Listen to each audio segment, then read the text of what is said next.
de la pluie, dans le cordon de la vie, dans le lait nourricier, sur les fruits du verger. Ils sont là, la la la la la la la la la la la la la la la. Dans le nectar des fleurs, dans le ruisseau enchanteur, dans l'estomac de l'abeille, dans les bonbons au miel, ils sont là, la la la la la la la la la la la la la la la la. Ils sont là, pour combien de temps encore? Ils sont là, pour combien de temps encore? Ils sont là, laissant derrière eux tant de douleur et la mort. Ils sont là, la la la la la la la la la la la. Pour combien de temps encore? Pour combien de temps encore? Pour combien de temps encore? Sur le bord du chemin, dans la rosée du matin, dans la cour de l'école, dans le nid du rossignol, ils sont là, la la la la la la la la la la la la la la la. Dans ton sang, dans le mien, dans le partage du pain, dans l'air qu'on respire, sur la fleur qu'on va cueillir, ils sont là, la la la la la la la la la la la la la la la. Ils sont là, pour combien de temps encore? Ils sont là, pour combien de temps encore? Ils sont là, laissant derrière eux tant de douleur et la mort. Ils sont là, la la la la la la la la la la la la la. Pour combien de temps encore? Pour combien de temps encore? Pour combien de temps encore? Je pense aux loups, à ces marchands de poison, à ces bandits, ces voyous qui engrangent des millions. Penses-tu à ceux qui travaillent la terre et qui meurent à petit feu, Parkinson et cancer? Je pense à toi l'oiseau, au joli coquelicot, à l'insecte au tétard. Pourrais-je encore vous voir? Allez à la tienne, toi qui te bats chaque jour pour une terre plus saine, toi qui te bats chaque jour. La la la la la la la la la la la la la la. Pour une terre plus saine, pour un monde plus beau. Allez à la tienne et offre-nous des coquelicots. Pour une terre plus saine, pour un monde plus beau. Allez à la tienne et offre-nous des coquelicots. Et offre-nous des coquelicots. Bravo! Merci, monsieur Yann. Et bienvenue Jean-Paul Larguenon. Donc là vous êtes sur une exploitation maraîchère, une ferme maraîchère qui est en place depuis 2013. Donc on a commencé par installer tout ce que vous voyez autour de vous. C'était une prairie. Donc la surface totale fait 1,3 hectare. Donc surface cultivée, on a 4800 m² de plein champ, donc de surface dehors, de culture dehors, et 2000 m² de surface sous abri, sous serre. Voilà, donc c'est organisé en 48 petits jardins, donc c'est des jardins qui font 100 m² chacun, 10 mètres par 10 mètres. Et donc la particularité de cette ferme-là, c'est qu'on travaille exclusivement à la main, au niveau du sol dehors, il n'y a pas de machine qui vient dessus. Donc le tracteur que vous voyez derrière sert exclusivement à tout ce qui va être manutention et gros travaux comme creuser des tranchées avec la mini-pelle, ou alors tirer une remorque pour le fumier, etc.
Donc là je vais vous parler un petit peu de l'aspect biodiversité et ce que j'ai mis en place sur le jardin pour changer ça, pour améliorer tout ce système-là. Donc là, cette année, on a mis en place du houblon pour diversifier un petit peu les cultures. Donc c'est les lianes que vous voyez qui grimpent sur les poteaux. Et ça sert à faire de la bière. Donc on utilise les cônes, c'est des petites fleurs, les inflorescences vert clair là qu'on voit le long des lianes. Et ça permet de faire donc, la bière à terme, entre autres. Donc ça a plusieurs rôles de pourquoi j'ai mis ça en place, donc pour faire la bière, ça c'est important. Et j'ai mis aussi, j'ai vu que c'était assez intéressant de l'orienter comme ça pour faire un peu d'ombre. Depuis quelques années, on a quand même des étés assez chauds, donc ça permettait d'ombrager un petit peu le terrain. Donc c'est appréciable pour les cultures, mais c'est aussi appréciable pour ceux qui y travaillent. Voilà. Surtout quand on commence en début d'après-midi, qu'il y a un soleil de plomb, c'est appréciable. Il y a autre chose qu'on a mis en place, c'est tout ce qui va être haies sèches. Les haies sèches, c'est des tas de branches, par exemple le grand tas de branches qu'il y a là-bas, qui est un tas de branches organisé, un mur de branchage, qui permet en fait de faire un abri auxiliaire notamment, mais aussi faire de l'ombrage quand il y a un peu de soleil, une ombre portée qui va évoluer au cours de la journée, de briser le vent en cas de vent fort, donc ça crée des microclimats sur les jardins, et ça abrite tous les auxiliaires, donc les hérissons, les crapauds, les couleuvres et compagnie. Voilà. Qu'est-ce qu'il va y avoir d'autre? Donc oui, ici, quand il pleut, ça permet de stocker l'humidité dans la haie aussi en partie. Et quand ça se dégrade, parce que c'est une haie qui va être vivante, elle va se dégrader au fur et à mesure de son évolution, ça va créer de l'humus en fait. Et ça va stocker du carbone dans le sol en fait. Voilà. Donc, lutte contre le réchauffement climatique, entre autres. Et sinon on a les haies tout autour de la parcelle qui ont été plantées en 2015 là, que je taille un peu tout le temps pour pas que ça touche les fils électriques notamment. Ça sert aussi de biodiversité, donc ça c'est plutôt une haie vivante, une haie vive, qui sert aussi d'abri pour les oiseaux, pour toutes les bêtes. Voilà. Donc, ça permet de varier un petit peu toute la structure du terrain, des abris quoi. Les haies sont un peu différentes. Une haie sèche, elle fait que 1 mètre, la haie vive, elle pousse un peu comme elle veut, on la taille de temps en temps. Voilà. Sinon, là, je vais vous parler un petit peu des bâches aussi qui est derrière vous. Là, sur les cultures de courgettes, on a mis des bâches tissées pour diverses raisons. Pour empêcher déjà l'herbe de pousser en plus des cultures. Déjà, la récolte nous prend pas mal de temps, donc le fait de ne pas avoir à les herber, c'est un gain de temps énorme. Et c'est des bâches qui sont tissées, donc elles laissent passer l'eau. Donc quand il pleut, l'eau s'infiltre dessous. Voilà. Donc là, pour vous donner une idée sur cette surface-là, donc il y a 100 mètres carrés, 10 mètres par 10 mètres. Il y a 2 bâches de 50 mètres et ça a été désherbé qu'une fois depuis le début de la culture. Et j'ai enlevé 3 herbes pour vous dire. Donc c'est pas grand-chose. Voilà. Donc gain de temps énorme à ce niveau-là. Et elle reste combien de temps La bâche? Oui. La bâche, elle va durer le temps de la culture. Donc elle a été mise... donc elles vont être réutilisées. Hein. Ah, tu les réutilises? Je les réutilise tous les ans. Oui, Je réutilise tous les ans. Oui, tu peux les réutiliser. Et là, c'est un espacement court, c'est tous les 1 mètre. Ah, ouais. Tous les 1 mètre en quinconce. Donc on arrive à une densité de courge d'environ 1,2 par mètre carré. Et ça permet d'avoir une densité suffisamment importante pour la courge. Et il y a d'autres types de bâches avec densité un peu différente. La bâche des choux qu'on voit là, c'est tous les 50 cm. Ouais, c'est ça. Voilà. Donc c'est une bâche par rapport Voilà, une bâche salade, ça va être tous les 25, bâche échalote tous les 15. Ah ouais, d'accord. Voilà. J'ai 4 types de bâches différents. Mais tu les réutilises. Voilà, c'est ça. C'est surtout ça qui est intéressant aussi. Donc elles vont se distinguer des autres bâches qui n'ont pas de trous, les bâches d'occultation. Donc là, l'occultation, c'est plutôt un système qui permet de faire un désherbage en préventif et en curatif aussi, quand il n'y a pas de culture. Donc si jamais on part d'une prairie, pour moi la meilleure façon de commencer le terrain, c'est d'occulter avec une bâche qui ne laisse pas passer de la lumière, donc pas transparente. Elle peut être noire, verte, mais du moment qu'elle ne laisse pas passer la lumière, le végétal qui est en dessous va se dégrader et améliorer le sol. Donc ça va se transformer en humus progressivement. La matière organique, la cellulose va se transformer en humus et améliorer le sol. Donc tous les êtres vivants qui sont présents dans le sol vont venir décompacter et créer de la porosité. Ce qui fait que en fait, le travail du sol se fait biologiquement, voilà, exclusivement, avec ce système-là. Donc on peut mettre un engrais vert, donc la parcelle qui va être derrière là en vert fluo, c'est un semis d'engrais vert que j'ai fait il y a 15 jours, qui va pousser, qui va être détruit au printemps. Donc là il y a du sorgho, il y a des mélanges de graines, il y a de la moutarde, de la facélie, il y a du pois fourragé, on va avoir des trèfles aussi, donc il y a plein de variétés qui vont venir pousser, occuper l'espace et ça va remplacer les mauvaises herbes. Donc il y aura une concurrence de l'engrais vert pour empêcher pour pas avoir besoin de faire de désherbage en fin de compte. Et en plus ça va jouer des rôles au niveau agronomique, structurer le sol au niveau racinaire, stocker le carbone, etc. Donc la partie occultation vient en second lieu pour préparer le sol avant de mettre une culture. Donc on peut très bien broyer l'engrais vert une fois qu'il est à peu près haut comme ça. On vient avec un outil soit pour le coucher, soit pour le broyer. On met une bâche dessus pendant 15 jours. Il a le temps de sécher un petit peu. Et derrière, on peut soit remettre une bâche avec des trous pour pouvoir planter directement, soit semer carrément dans l'engrais vert qui est détruit.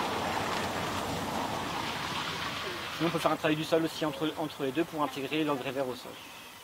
Il y a plusieurs itinéraires techniques différents suivant les cultures, quoi. Voilà. Ouais. Alors pour la protection du vent, il y a aussi un aspect qui est intéressant à connaître, c'est qu'une haie protège sur 10 fois la hauteur. Donc il faut imaginer une haie de 1 mètre ou une haie de 2 mètres, admettons, prenons une haie de 2 mètres, elle va protéger sur 20 mètres de long. Et là, une haie de 1 mètre, à peu près comme les sèches, vont protéger sur l'espace d'un jardin. Donc un jardin 10 mètres par 10 mètres. Voilà. C'est l'explication. Voilà, la permaculture, c'est aussi une gestion de l'espace.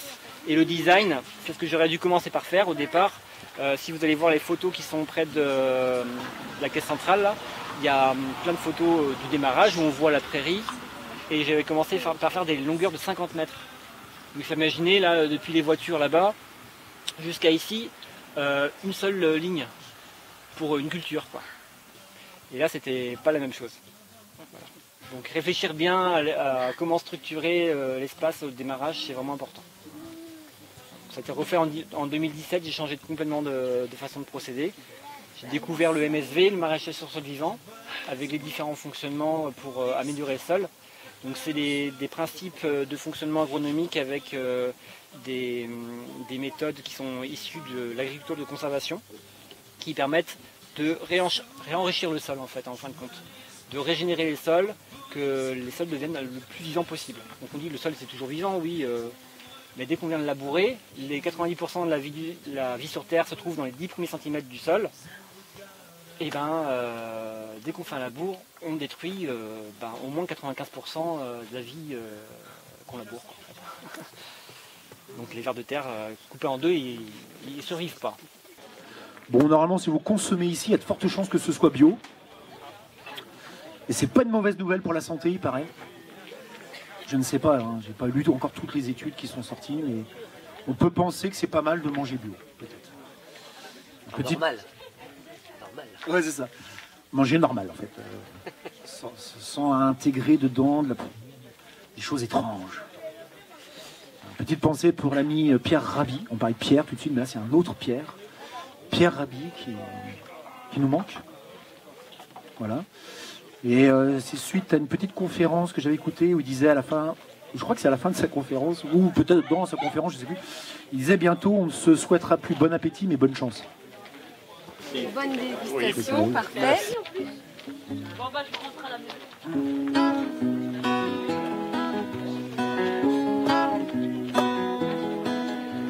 Émulsifiants, édulcorants, toutes sortes de colorants, antioxydants dans la bouffe d'Occident. Aliments, éprouvettes, aliments artificiels, au bout de la fourchette, plus grand chose de naturel. Au fond de mon assiette, des molécules au nom super chouette, un peu de plomb, des résidus chimiques, une tambouille transgénique. transgénique, tartrazine, chrysoïne, quinoline, azorubine, benzoate de potassium, disulfite de sodium. PCB, phtalate, nitrate, parabène, diglutamate, bisphénol, DDT, retardateur de flamme bromée. Au fond de mon assiette, des molécules au nom super chouette, un peu de plomb, des résidus chimiques, une tambouille transgénique, mais c'est sans danger pour la santé, la preuve en est, c'est commercialisé. Oui, mais c'est sans danger pour la santé, pourquoi irais-je m'inquiéter? Pourquoi irais-je m'inquiéter?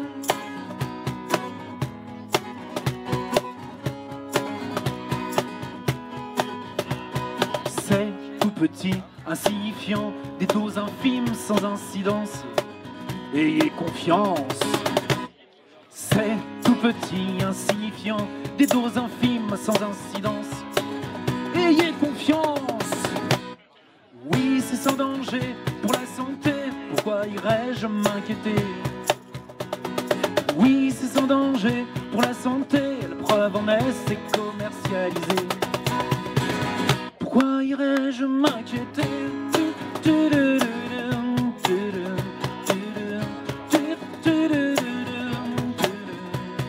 Juste un peu plus de cancer, d'allergie qu'à l'époque de mon grand-père, de ma mamie. Pas prouvé, nous dirons ceux qui se font des pognons avec ce que nous avalons, Oui, c'est sans danger pour la santé. C'est sans danger. Oui, c'est sans danger pour la santé. La preuve en est, c'est commercialisé. Pourquoi irais-je m'inquiéter? C'est sans danger. C'est sans danger. C'est sans danger.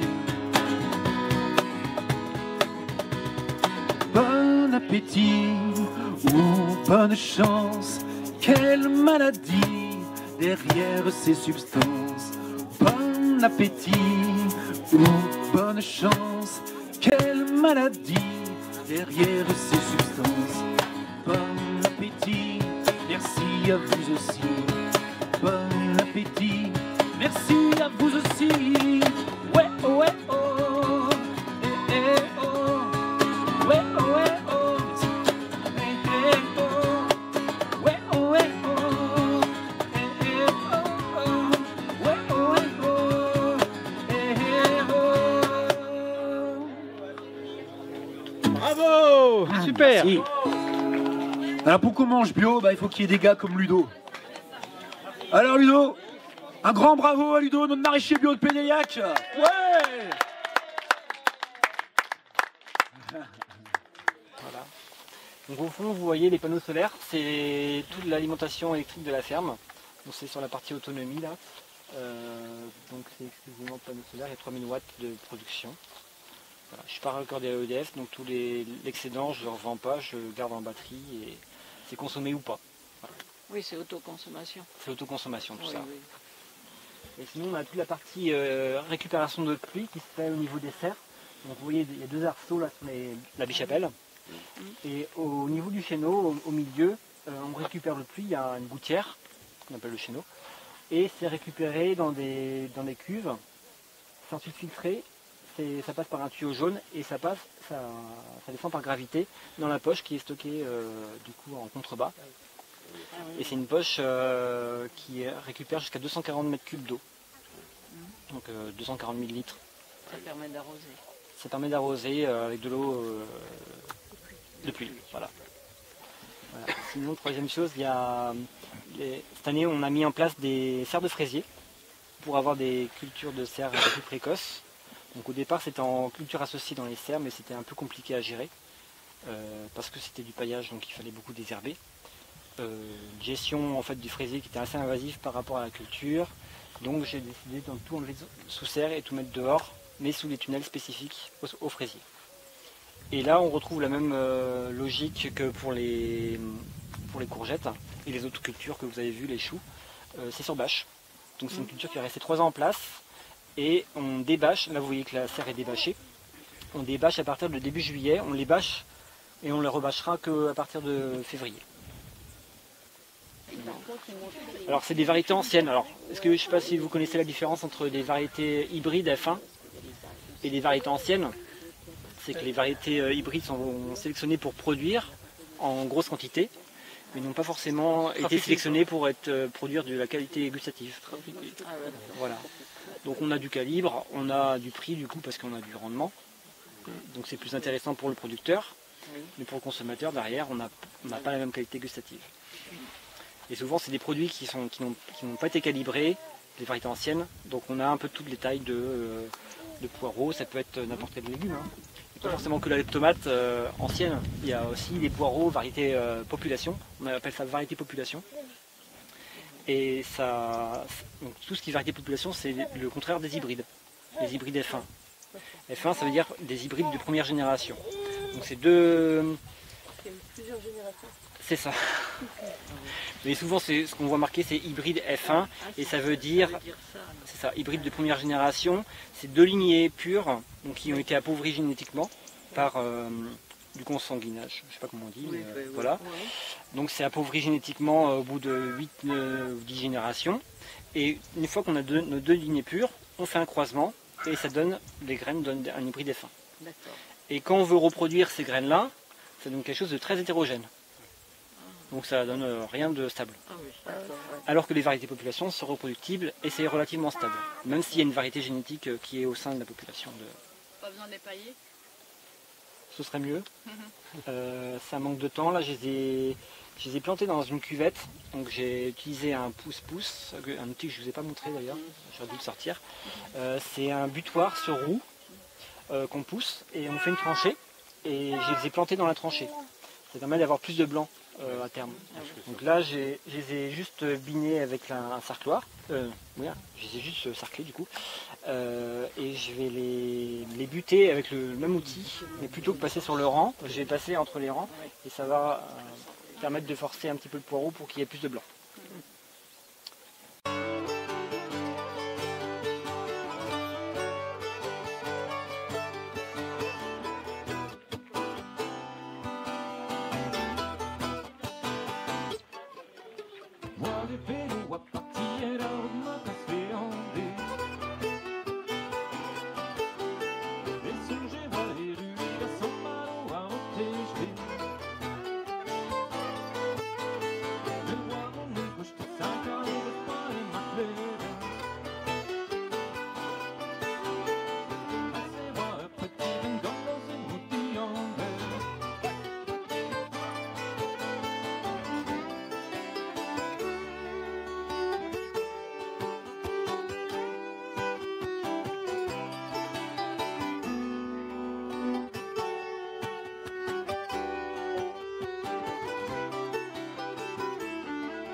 appena finisem che peteke mogelo. Stagliet ma zelten che schwabin non avalelo. La la la la la la la la la la la la.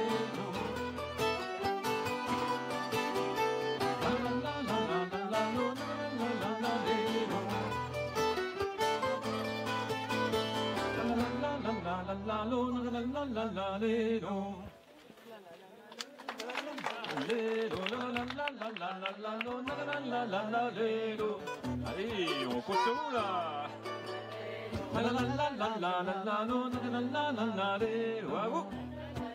Ouais.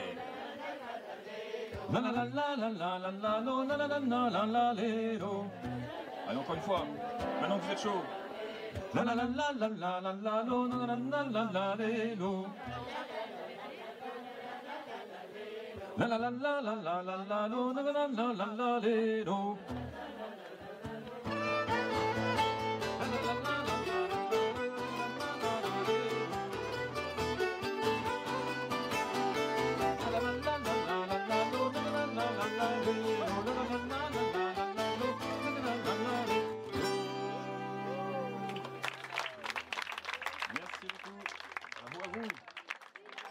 Pour vous montrer du coup le résultat sous la bâche. Que en fait, le fait qu'il y ait une bâche pendant un petit moment sur une zone, ça garde l'humidité. Alors quand il pleut, ça traverse pas forcément la bâche parce que c'est pas assez d'eau des fois. Mais ça déstructure, ça décompacte vraiment le sol. Toi, tu passes pas de grattoir, de tout ça. Donc je passe un coup de campagnol, c'est un outil un peu comme la grelinette, mais avec des contredents pour. Il y a des contredents qui restent au niveau du sol pour concasser exactement. Donc là, on voit plein de turicules de vers de terre, c'est qu'il y a du ver de terre. Donc là, c'est la maison du ver de terre, c'est que l'éjection du ver de terre. On ne les voit pas spécialement cette année, j'ai eu la remarque lors de la précédente visite. Je n'ai pas pensé à en parler de ça. Mais ça, c'est signe qu'il y a du ver de terre. L'irrigation, elle se fait comment alors du coup à la main pour arroser? Comment il y a un système Ah oui, pour arroser sur place en plein champ, j'ai deux systèmes. J'ai l'arrosoir et j'ai l'aspersion là. Ah oui, oui, oui. Il y a un petit trépied, là qui arrose sur 10 mètres de rayon. D'accord. Hommage à Jacques Chirac, bien vu. Il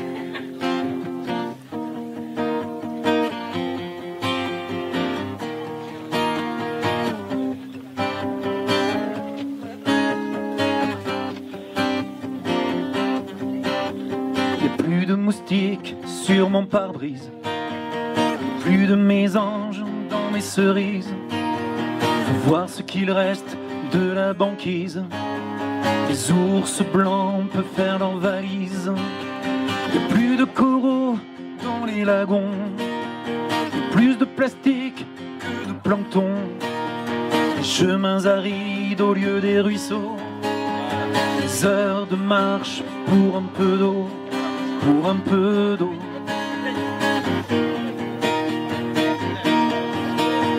Je me souviens, Johannesburg, le beau discours, l'appel au secours, la maison brûle, ah ah. La maison brûle, mais on regarde ailleurs. Ah, ah, ah,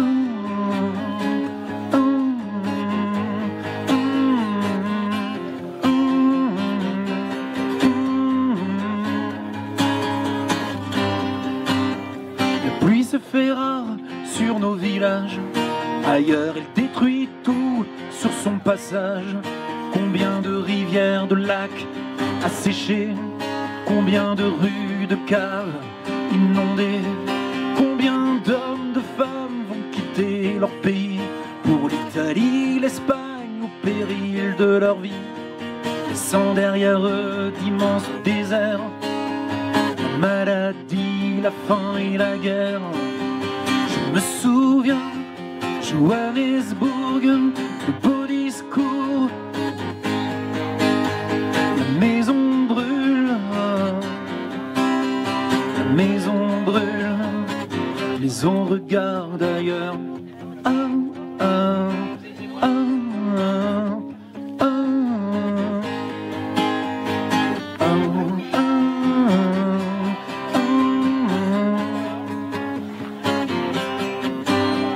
et toujours autant d'avions qui décollent. Faut voir les bouchons, toutes ces bagnoles, tous ces conteneurs partis au large. Parti au large. Ah, ah, ah,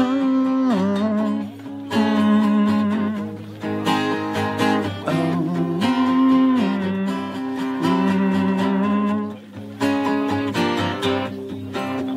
je me souviens, Johannesburg, le beau discours, l'appel au secours, la maison brûle. Maison brûle, mais on regarde ailleurs. Et donc sinon on fait une rotation sur 4 ans sur les serres. Donc là c'était les courges. À côté il y a les tomates. Toutes les tomates, on peut les voir. Ouais. Donc là il y a à peu près 800 pieds de tomates. Voilà, donc là il y a à peu près une douzaine de variétés. Donc là, je ne sais pas si vous voyez, les pieds sont conduits sur plusieurs têtes. C'est-à-dire que je ne taille pas tous les gourmands, on taille une partie pour pouvoir circuler, sinon ce serait la fourre à vierge, on ne pourrait pas circuler. Et ensuite, elles ne sont pas lissées sur les ficelles, et elles sont maintenues par des crochets là, sur des fils Galva. Tu achètes Est-ce que tu coupes les fleurs? Non, j'ai fait moi-même. Ouais, je fais mes semis, ouais. Ah oui, c'est bien. Alors, j'ai pas acheté tous mes plants cette année, j'ai acheté des plants de poivrons, parce qu'ils n'ont pas poussé, les graines étaient trop anciennes, et voilà, j'ai eu un déboire là-dessus.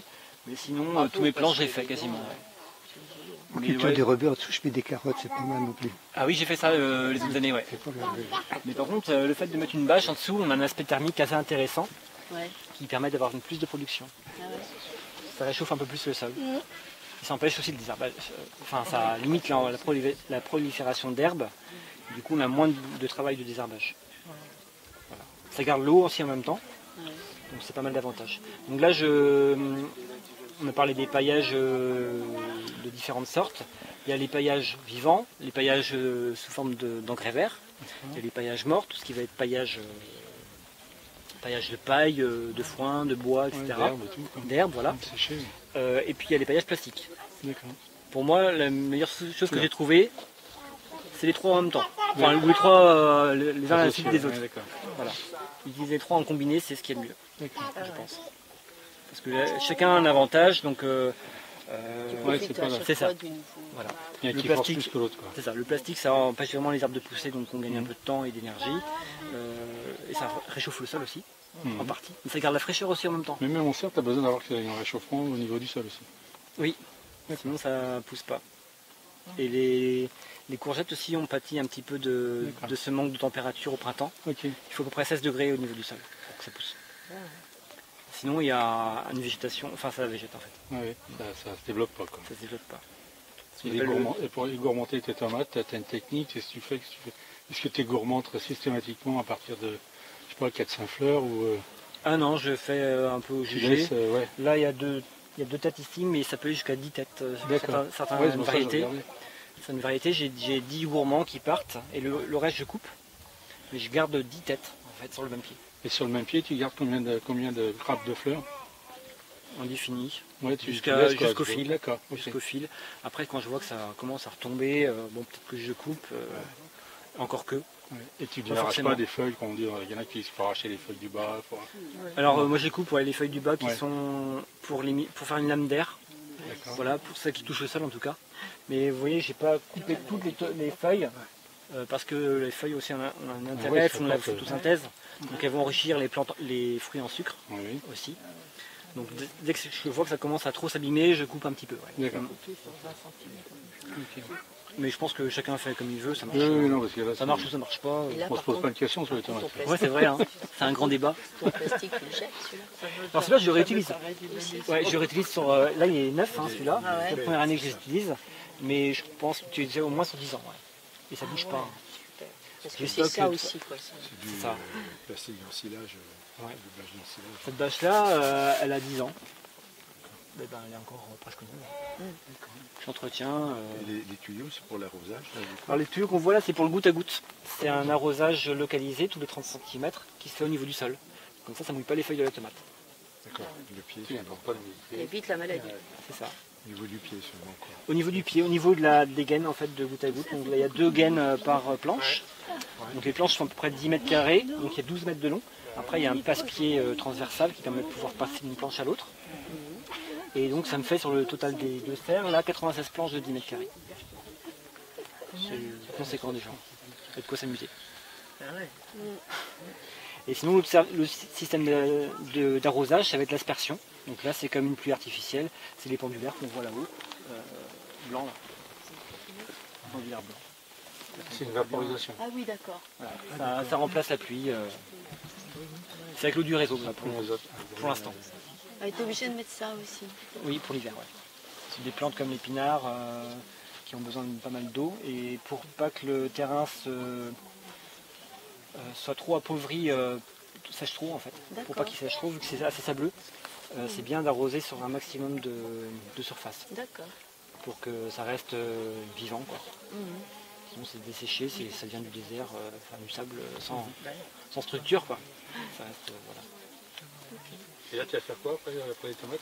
Après les tomates, je réfléchis encore si je mets un engrais vert ou pas, mais je pense que ce sera soit la mâche ou la pomme de terre. Enfin la pomme de terre va arriver en décembre-janvier, donc on va les planter en décembre ou en janvier, et derrière on va pouvoir mettre pauvre aubergine. D'accord. On a toutes les carottes, donc là c'était la petite nouveauté sur les carottes cette année, c'est que j'ai fait des cultures associées avec le radis. Alors en théorie ça marche très très bien, ça a effectivement relativement bien marché, sauf que c'est pas du tout mécanisable même avec des vignettes. C'est tellement serré que c'est pas facile de gérer les deux. Donc ce que j'ai fait c'est l'année prochaine j'ai fait le choix de revenir à que du radis ou que de la carotte, mais les mélanges des deux, voilà, je gagnerai du temps. C'est plus adapté pour les potagers familiaux. Donc, voilà. Ça a marché, mais ça... Après, ça te permet d'éclaircir en même temps. Ouais, c'est un peu trop gourmand en temps. Là il faudrait... Là on a passé tout notre temps à désherber à la main, en fait tout, alors qu'il aurait fallu passer un coup de sarcloir pour enlever le plus gros et passer juste sur le rang à la main. En tant que consommateur, je ne voudrais pas le dire, mais le prix de la carotte, du kilo de carotte, n'est pas élevé du tout, compte tenu du temps qu'il faut pour préparer le terrain. Oh là là là là. C'est vrai. Donc ça nous de gérer après les bonnes techniques. Avec ces techniques-là aujourd'hui de culture associée et tout désherber à la main, il vaut mieux passer sur de la monoculture. Bon. Oui, je sais. Voilà. Effectivement. Il est attiré par le rouge. Tous les plants là, j'étais pas tout écouté, tous les plants là, tu les enlèves cette année, là, tu remets les courgettes, voilà, et tu replanteras. Il y en a pas qui reviennent d'année en année. Alors ça peut repousser parce qu'il y a des tomates qui tombent au sol, mais souvent je ressème tout. Hein. Ah d'accord, le boulot, ah ouais. Ah oui, c'est mon métier, ouais. Oui, je sais bien, c'est ton métier, oui. Et donc là, je ressème tous mes plants tous les ans. L'année prochaine, ils sont dans l'autre serre à côté. Oh là là là. Voilà, 800 plants. Je suis épatée là, comment. Et c'est que des variétés anciennes, que des variétés population. Voilà. Pas d'hybrides. Parce que je trouve qu'elles n'ont pas de goût. Elles produisent 10 fois plus, hein. Enfin, ou 2, 3, 4 fois plus. Mais au niveau goût, voilà, ça n'a rien à voir. Non, ça n'a rien à voir. Décompacter un petit peu le sol, créer des sucres, parce qu'on ne sait pas, c'est que les plantes favorisent certains champignons et bactéries avec leurs exudats racinaires. C'est des sucres, une sève un peu élaborée qui viennent mettre dans les racines pour nourrir les champignons spécifiquement. Et du coup, ce qu'on appelle les mycorhizes, c'est les champignons qui sont associés aux racines. C'est bien structurer le sol, capter l'eau, ça multiplie par 100 le pouvoir absorbant de la racine. Voilà. Sinon à côté il y a les haricots qui sont en train de grimper. Les haricots rames qui font 3 mètres de haut.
dat is zo duur ik ja duren.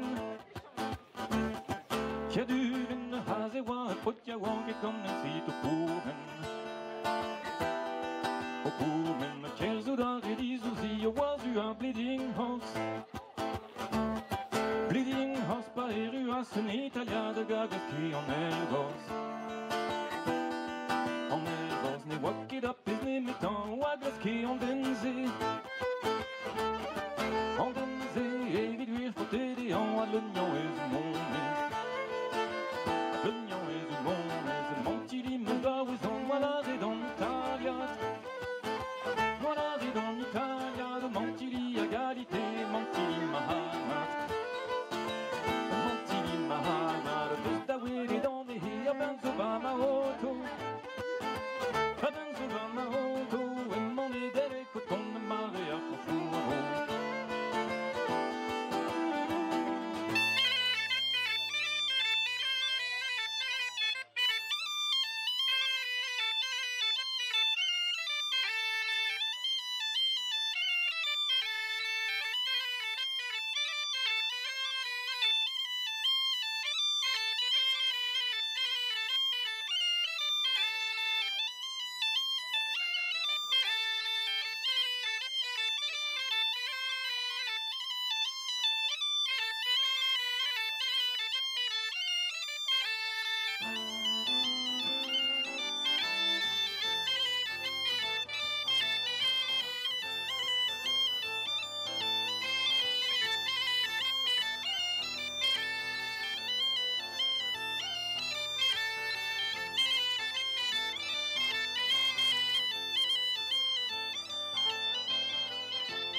C'est super.